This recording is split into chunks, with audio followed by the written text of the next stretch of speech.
नमस्कार, आप देख रहे हैं बेहद ही खास कार्यक्रम प्रधानमंत्री। श्री राम लला के अपने जन्मस्थान में विराजने का करीब 500 साल का जो लंबा इंतजार था वो खत्म हो गया।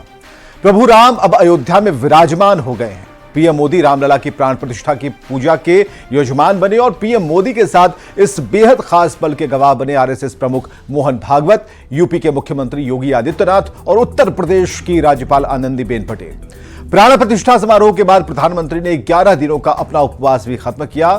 अपने संबोधन में अयोध्या के मंच से पूरी दुनिया को देव से देश और राम से राष्ट्र की चेतना के विस्तार का संदेश दिया। आज हमारे राम आ गए हैं।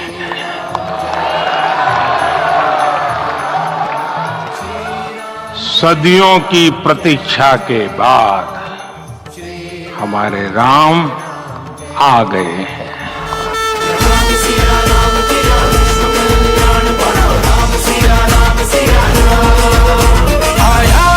राममय माहौल,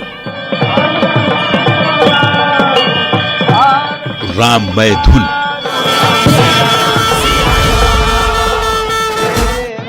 राममय शहर,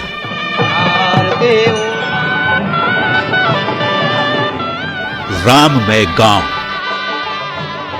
राममय अयोध्या धाम।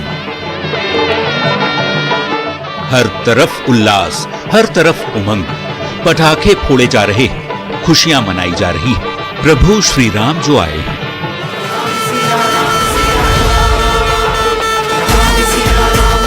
श्री राम के अपने स्थान पर विराजने का जो सपना लोग करीब 500 साल से देख रहे थे, वो शुभ और अभूतपूर्व घड़ी आई 22 जनवरी 2024 को। 500 साल का वो लंबा सफर महज 84 सेकंड में विशेष योग काल में पूरा हुआ, जब प्रभु की मूर्ति की प्राण प्रतिष्ठा की गई।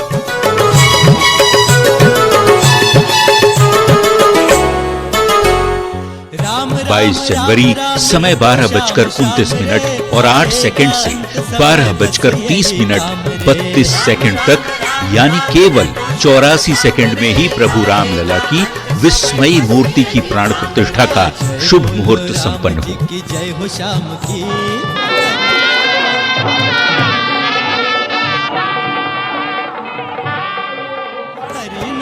अयोध्या के राम मंदिर में रामलला की प्राण प्रतिष्ठा का विधान पूरा हो गया। मंदिर के गर्भगृह में पीएम मोदी पहुंचे। पूजा पाठ, मंत्रोच्चार के साथ प्राण प्रतिष्ठा पूजा का प्रधानमंत्री ने संकल्प लिया। पूजा शुरू हुई। पीएम ने रामलला की आंख से पट्टी खोली और कमल का फूल लेकर पूजन किया। कुछ ही क्षणों में श्री राम के दर्शन हो गए, दिव्य और अलौकिक मूर्ति का।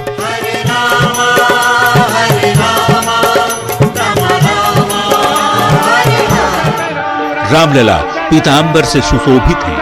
उन्होंने हाथों में धनुष बाण धारण किया हुआ है। इस दिव्य और भव्य आयोजन को देखकर ऐसा लगा कि अवध धाम में श्री राम के विग्रह रूप की ही पूजा नहीं हुई, भारतीय संस्कृति के आदर्शों और मूल्यों का भी प्राण प्रतिष्ठा हुआ।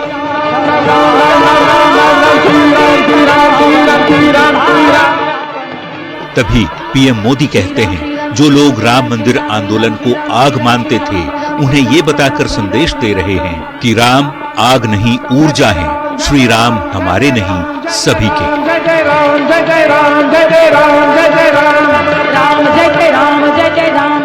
राम भारत का विचार है, राम भारत का विधान है, राम भारत की चेतना है, राम भारत का चिंतन है, राम भारत की प्रतिष्ठा है, राम भारत का प्रताप है, राम प्रवाह है, राम प्रभाव है, राम नेति भी है, राम नीति भी है, राम नित्यता भी है, राम निरंतरता भी है, राम विभु है, विशद है, राम व्यापक है, विश्व है, विश्वात्मा है। प्रभु श्री राम के विग्रह स्वरूप की प्राण प्रतिष्ठा के बाद प्रधानमंत्री मोदी ने अपने 11 दिनों का अनुष्ठान भी खत्म किया। पीएम मोदी ने चरणामृत ग्रहण कर 11 दिन का उपवास पूरा किया। मंच पर श्री राम जन्मभूमि मंदिर ट्रस्ट के कोषाध्यक्ष गोविंद देवगिरी महाराज ने पीएम मोदी को चरणामृत पिलाकर 11 दिनों का उपवास संपन्न कराया। गोविंद देवगिरी महाराज कहते हैं कि उन्होंने पीएम को 3 दिनों का व्रत रखने को कहा था, पर प्रधानमंत्री जी ने तो 11 दिनों का व्रत रखा। हम लोगों ने महापुरुषों से परामर्श करके लिखा था, आपको केवल 3 दिन का उपवास करना है। आपने 11 दिन का संपूर्ण उपोषण किया। हमने 11 दिन एक मुक्त रहने के लिए कहा था, उन्होंने अन्न का ही त्याग कर दिया। महाभारत में कहा गया है, अनशन यह सबसे बड़ा तप है, अनशन। और उसको उनके जीवन में साकार होते हुए मैंने केवल देखा नहीं, मैं थोड़ा तार्किक हूं।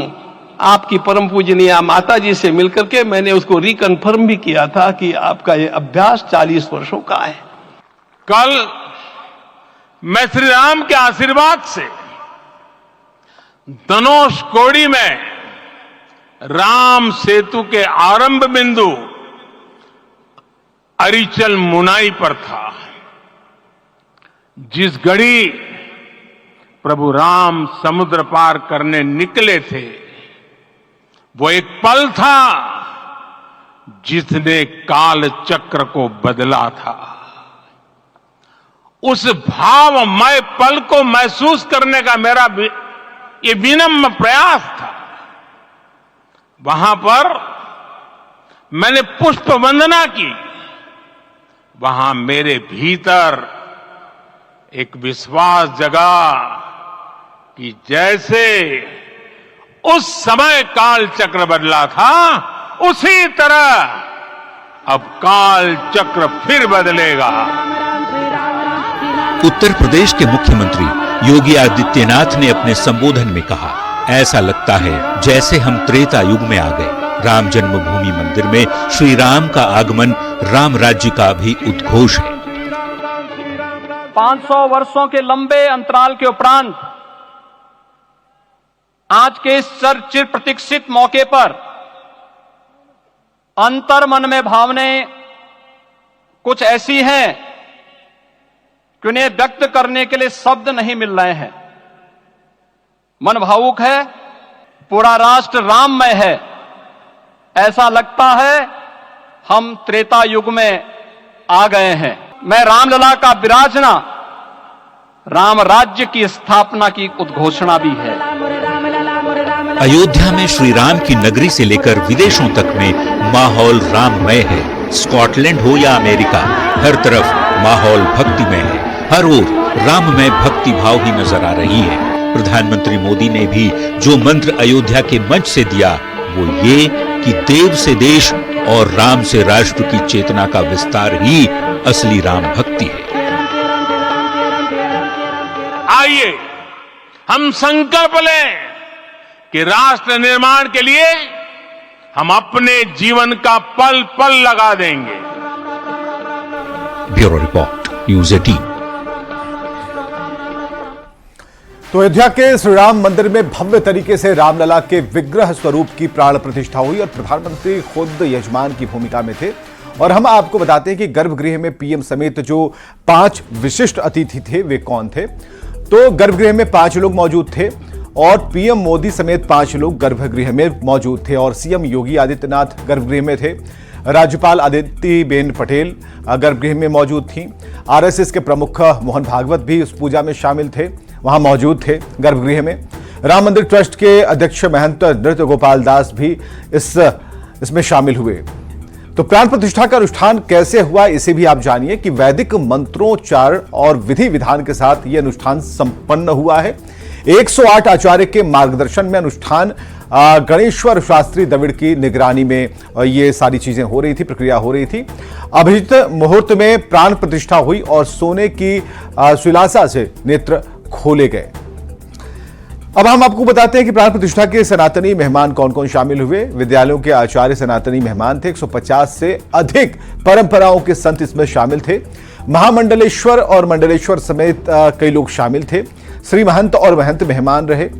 इसके अलावा नागा समेत 50 से अधिक आदिवासी वहां मौजूद रहे, गिरिवासी थे और तातवाली मेहमान भी रहे। इसमें द्वीपवासी सनातनी मेहमान भी इसमें पहुंचे थे। देश के हर कोने से सनातनी मेहमान यहां पर आए और सनातनी मेहमानों से रामनगरी पूरी भरी पड़ी थी। अयोध्या में रामलला भव्य मंदिर में विराजमान हो गए हैं। 500 साल के बाद प्रभु श्री राम अपने भव्य और दिव्य मंदिर में विराजे और देश के प्रधानमंत्री नरेंद्र मोदी प्राण प्रतिष्ठा के समय यजमान थे और राम मंदिर के गर्भगृह में प्रधानमंत्री नरेंद्र मोदी ने प्राण प्रतिष्ठा के लिए पूजा अर्चना की। अयोध्या में भव्य राम मंदिर बनने का बहुत बड़ा सियासी महत्व है और इसका प्रभाव इस साल होने वाले लोकसभा चुनाव पर पड़ सकता है, क्योंकि मंदिर में प्राण प्रतिष्ठा के साथ बीजेपी का सबसे बड़ा चुनावी मुद्दा पूरा हो गया है।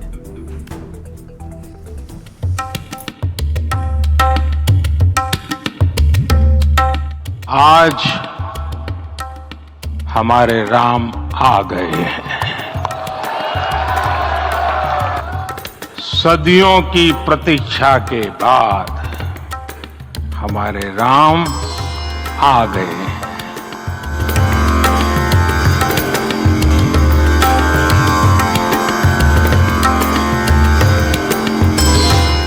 सियावर रामचंद्र की, सियावर रामचंद्र की, सियावर रामचंद्र की। 500 सालों के संघर्ष के बाद रामलला अपने भव्य दिव्य मंदिर में विराजमान हुए और इसी के साथ बीजेपी का वो संकल्प भी पूरा हुआ जो संकल्प बीजेपी ने पहली बार पालमपुर अधिवेशन में लिया था।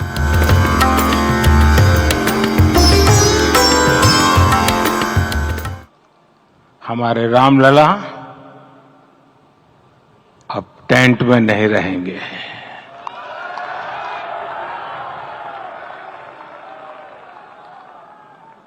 हमारे रामलला अभी दिव्य मंदिर में रहेंगे।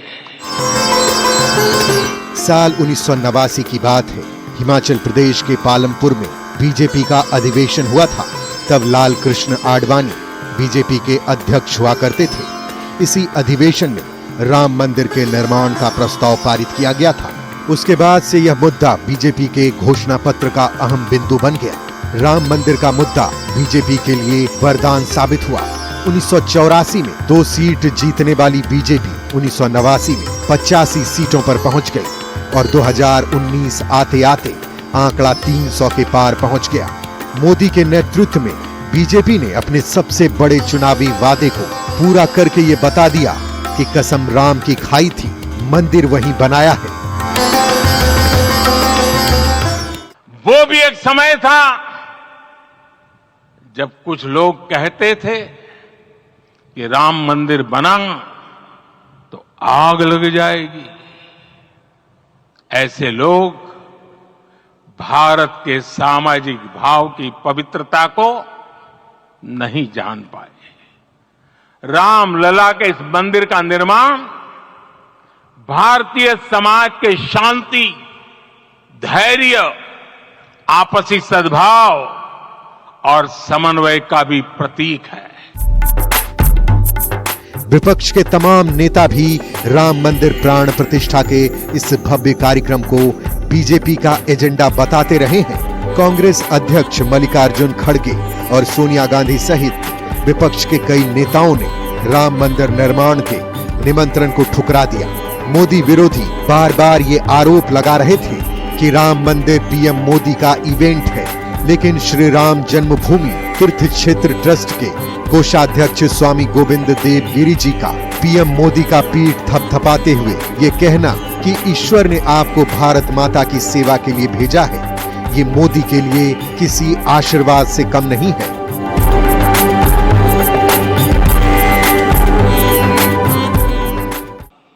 आज हम लोगों को उसी प्रकार के एक महापुरुष ऐसे प्राप्त हुए हैं जिसको भगवती जगदम्बा ने स्वयं हिमालय से लौटा करके भेज दिया कि जाओ भारत माता की सेवा करो। तुम्हें भारत माता की सेवा करनी है। राम मंदिर के निर्माण के साथ बीजेपी का सबसे बड़ा चुनावी मुद्दा पूरा हुआ। जाहिर सी बात है कि इसका श्रेय लेने का अधिकार भी बीजेपी को है।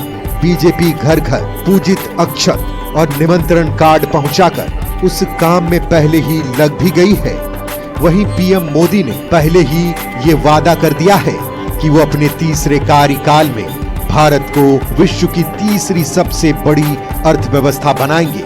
यानी आस्था के साथ साथ अर्थव्यवस्था पर भी फोकस है। माना जा रहा है कि मोदी के मिशन 2024 में अयोध्या में हुए भव्य राम मंदिर निर्माण का भी अहम योगदान हो सकता है। Bureau report, news 18। एक तरफ अयोध्या धाम में श्री राम लला विराजमान हो गए, दूसरी ओर विपक्ष के नेता सियासत करने से बाज नहीं आ रहे। श्री राम मंदिर ट्रस्ट की ओर से मिले न्योते को पहले विपक्षी नेताओं ने ठुकराकर राम के पूजा कार्यक्रम को सियासत से जोड़ दिया। अयोध्या नहीं जाने की वजह बीजेपी के आयोजन को बताया। विपक्ष के वार पर सत्ता पक्ष की ओर से जोरदार पलटवार हो रहा है। पल पल में युग युग में हर क्षण में राम, हर तन में हर मन में कण कण में राम। पल पल में युग युग में हर क्षण में राम, हर तन में हर मन में। हमें इनवाइट किया गया, हमें वहाँ इनवाइट किया गया। हम एडमिनिस्ट्रेशन कह रहा है नहीं जा सकते हैं, तो मैं पूछ रहा हूँ क्यों नहीं जा सकते? क्या गलती की है मैंने? मैं बस हाथ जोड़ने जाना चाहता हूँ, रिस्पेक्ट पे करना चाहता हूँ। मेरे रास्ते में इनवाइट किया है बट ये अलाउ नहीं कर रहे। पूरा देश राममय नजर आ रहा है। अयोध्या में श्री राम जन्मभूमि में रामलला के विराजमान होने से पूरा माहौल भक्तिमय दिख रहा है, पर विपक्ष के नेता अपना अलग ही राग अलाप रहे हैं। कांग्रेस नेता राहुल गांधी का ये बयान असम के नगांव से आया है, जहां वे भारत जोड़ो न्याय यात्रा कर रहे हैं। कांग्रेस नेता आरोप लगा रहे हैं कि उन्हें प्रशासन मंदिर में प्रवेश करने नहीं दे रहा। नाराज कांग्रेस के कार्यकर्ता मंदिर के बाहर ही राम भजन गाने लगे।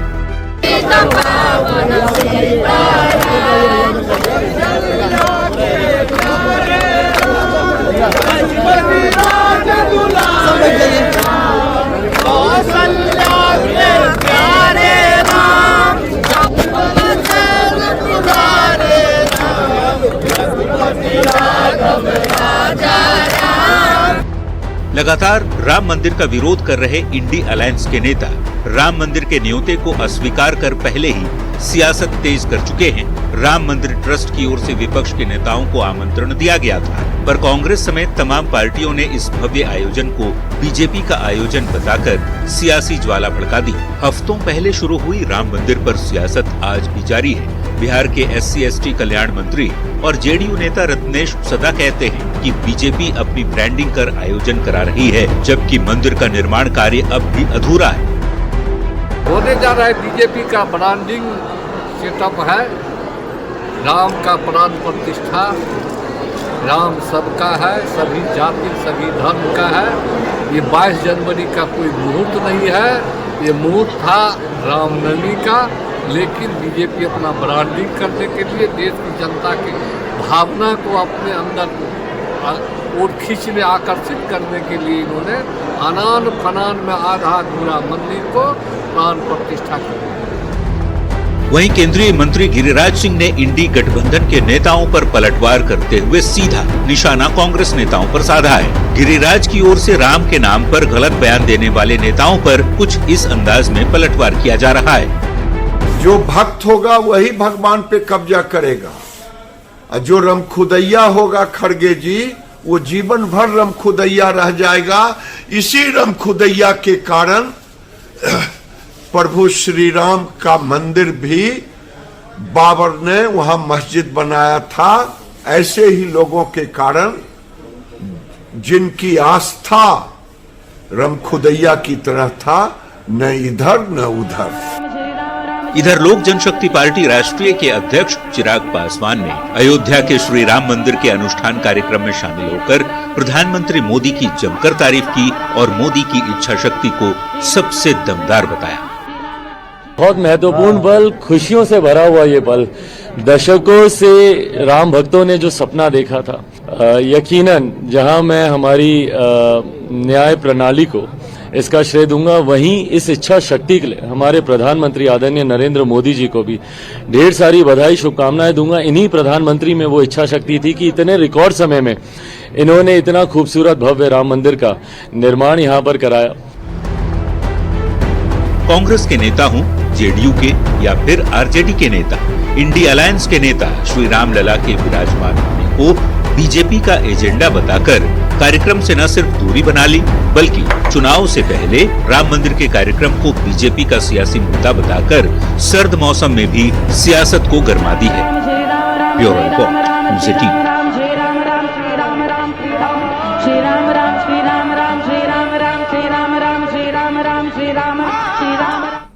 और खबरें लगातार जारी हैं, बने रहिए हमारे साथ।